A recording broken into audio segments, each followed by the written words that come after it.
Hi everyone, welcome back with me again in this channel. So on today's tutorial, I'm going to show you how you can make a spreadsheet file public in the Google Sheets mobile.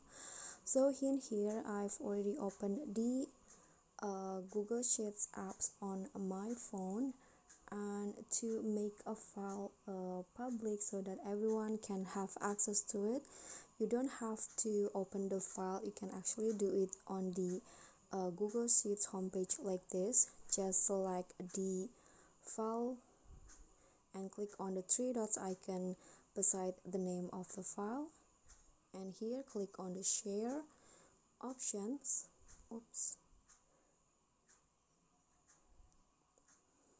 Okay, and then here click on the manage access option, and you need to change the general access from restricted, click on change, to anyone with the link. Change it into anyone with the link, and then after that you can choose their role as viewer, commenter, or editor.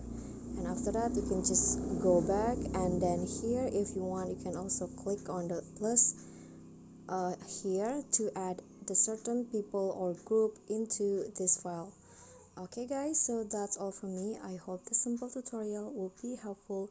Please don't forget to click thanks, like this video, comment, and also subscribe if you haven't done that. Thank you.